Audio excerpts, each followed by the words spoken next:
to fix mobile hotspot not working in Moto G Stylus.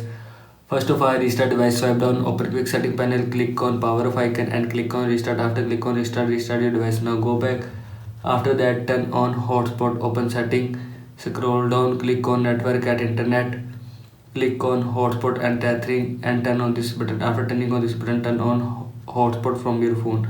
Now go back. After that, reset all settings, open settings, scroll down, click on system, scroll down, click on reset option, click on reset device setting and again click on reset device setting. All setting will be reset from your phone. Now go back.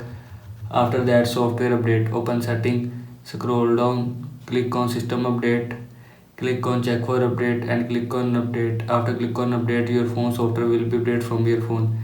This is how you can fix mobile hotspot not working in Moto G Stylus. I hope so you like this video and thanks for watching this video.